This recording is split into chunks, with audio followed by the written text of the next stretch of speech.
उत्तर भारत के गांव सतवारा के बाहर एक बहुत पुराना राजमहल था। समय के साथ वो टूट फूट गया था। उसकी दीवारों में दरारें पड़ चुकी थीं, छतें गिर गई थीं और खंभे दीमक से सड़ गए थे। दिन में ये महल बस एक खंडहर लगता था, लेकिन जैसे ही सूरज ढलता यहाँ का माहौल बदल जाता।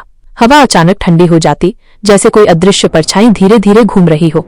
गांव वाले कहते थे, रात में इस हवेली से पायल की आवाज सुनाई देती है। कई लोगों का दावा था कि उन्होंने चांदनी रात में लाल साड़ी पहनी एक औरत को हवेली की खिड़की पर खड़े देखा है। उसका चेहरा बहुत सुंदर था, लेकिन उसकी आंखों में गहरा खालीपन था, जैसे सदियों का दर्द उसमें कैद हो। गांव के बुजुर्ग बच्चों को समझाते थे, उस खंडहर के पास मत जाना, वहां सिर्फ सुंदरता नहीं, मौत भी रहती है।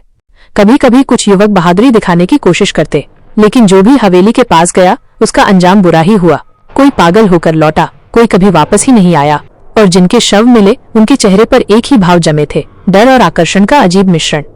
सदियों पहले ये खंडहर एक शानदार राजमहल हुआ करता था। महल के आंगन में हर समय संगीत गूंजता था, नर्तकियां नृत्य करती थी और दूर दूर से मेहमान यहाँ आते थे। लेकिन असली शोभा महल की दीवारों, झूमरों या सजावट में नहीं थी, बल्कि महल की राजकुमारी अनन्या थी। अनन्या का सौंदर्य अद्भुत था। उसकी त्वचा बर्फ सी उजली थी, उसके काले बाल बादलों की तरह लहराते थे और उसकी बड़ी आंखें जिसे देखती वही उसमें खो जाता। कहा जाता था कि चांद भी उसकी सुंदरता से जलता था। पर सुंदरता हमेशा वरदान नहीं होती, कभी कभी वही सबसे बड़ा श्राप बन जाती है। अनन्या की सुंदरता पर कई राजकुमार और धनी लोग मोहित थे, लेकिन अनन्या का दिल बहुत सरल था। वो चाहती थी कि कोई उसे उसके रूप से नहीं, बल्कि उसकी आत्मा से चाहे। इसी बीच दरबार में एक शक्तिशाली तांत्रिक आया। उसके पास अद्भुत विद्या थी, मगर उसका मन घमंड और वासना से भरा था। उसने राजकुमारी को शादी का प्रस्ताव दिया। अनन्या ने साफ मना कर दिया। सबके सामने अपमानित होकर तांत्रिक ने कहा, तेरी यही सुंदरता तेरा श्राप बनेगी, तू कभी मर नहीं पाएगी। तेरी आत्मा इसी महल की दीवारों में कैद रहेगी। जब तक कोई तेरी सुंदरता से आगे बढ़कर तुझसे सच्चा प्रेम नहीं करेगा, तू इसी तरह अकेली भटकेगी, अधूरी। उस रात अनन्या अपने कक्ष में मृत पाई गई। उसका शरीर ठंडा हो चुका था, मगर उसकी आंखें अब भी खुली थीं। उनमें एक ही सवाल तैर रहा था, क्या कोई मुझे मेरी सुंदरता से आगे बढ़कर देख पाएगा? उसके बाद महल पर अंधेरा छा गया। उत्सव थम गए, रौनक मिट गई और धीरे धीरे ये राजमहल खंडहर में बदल गया। लेकिन अनन्या की आत्मा आज भी यही है, सुंदर मगर अधूरी। दिल्ली विश्वविद्यालय का छात्र आरव चौहान इतिहास और पुरानी इमारतों पर शोध कर रहा था। उसे रहस्यमयी जगहें और उनसे जुड़ी कहानियां बहुत पसंद थीं। जब उसने सतवारा गांव के पुराने महल की कहानी सुनी तो उसने ठान लिया कि वो वहां जरूर जाएगा। गांव पहुंचते ही उसने देखा कि लोग उसे अजीब नजरों से देख रहे हैं। उसने चाय वाले से पूछा, आरव, यहाँ से थोड़ी दूर जो पुराना महल है, क्या वहां सच में कुछ? चाय वाला डरकर बोला, साहब उसका नाम मत लो, कई लड़के वहां गए थे, कोई पागल होकर लौटा और कुछ कभी लौटे ही नहीं। उनके घर आज भी खाली पड़े हैं। आरव मुस्कुरा दिया। उसे डर नहीं बल्कि उत्सुकता हो रही थी। रात को वो अपने कैमरे, नोटबुक और टॉर्च लेकर महल की ओर चल पड़ा। रास्ता सुनसान था, बस झींगुरों की आवाज और हवा की सरसराहट सुनाई दे रही थी।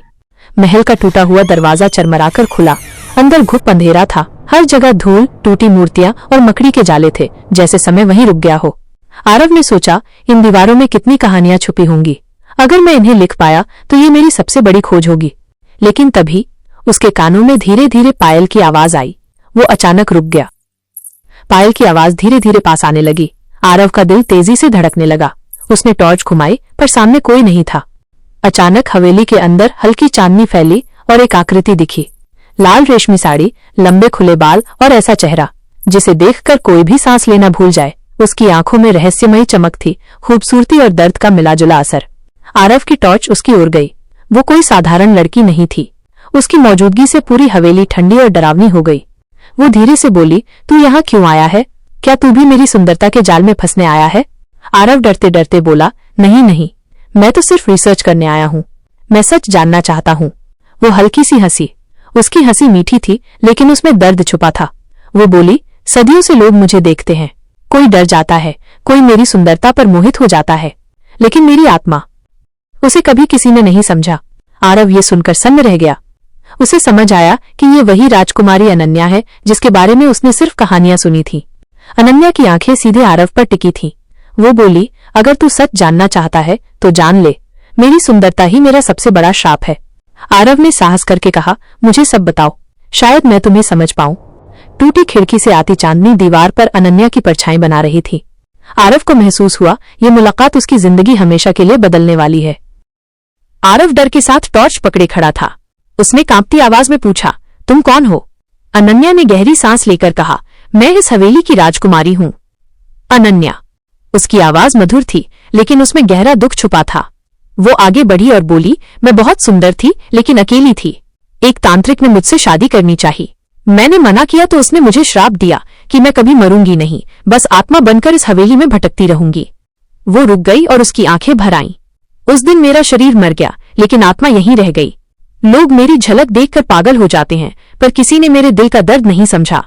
आरव ने धीरे से कहा, अगर कोई तुम्हारी आत्मा को समझे तो क्या श्राप टूट सकता है? अनन्या ने उसकी आंखों में देखा। पहली बार उसमें उम्मीद चमकी, लेकिन अब तक किसी ने कोशिश ही नहीं की।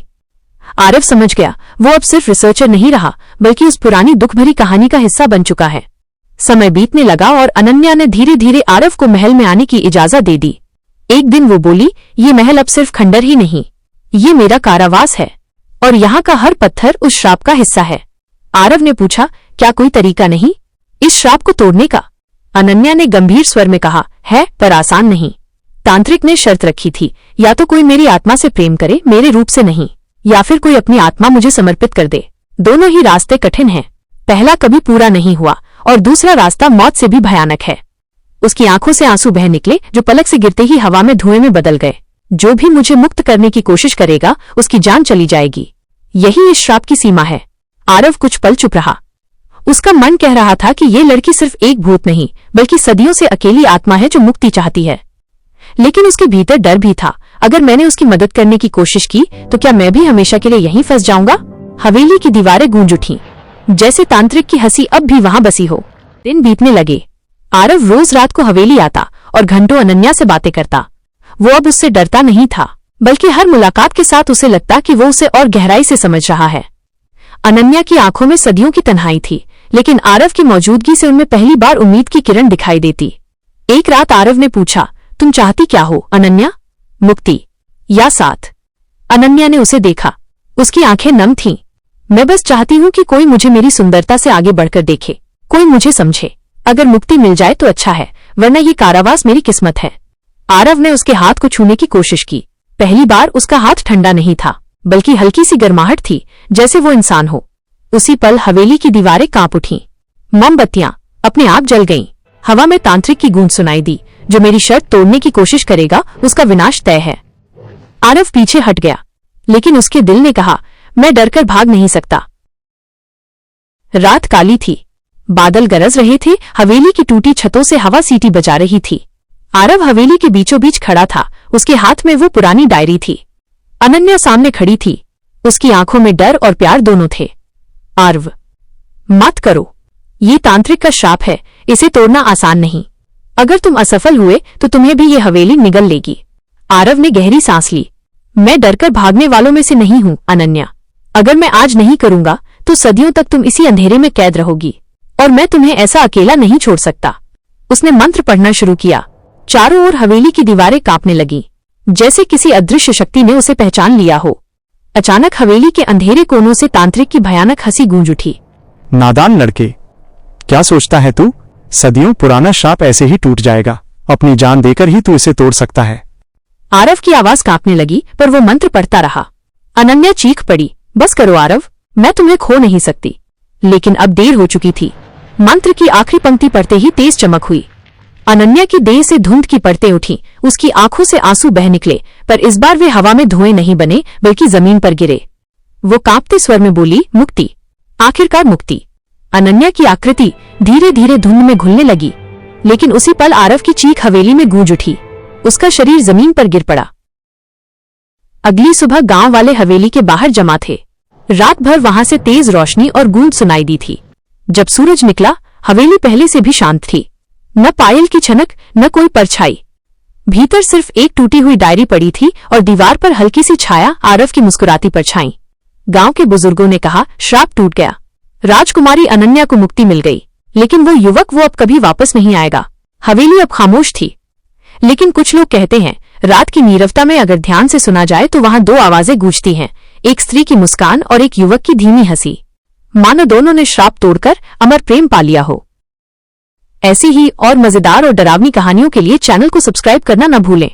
और अगली कहानी किस टॉपिक पर होनी चाहिए ये हमें कमेंट में जरूर बताइए। आपके सुझाव हमारी अगली कहानी का हिस्सा बन सकते हैं।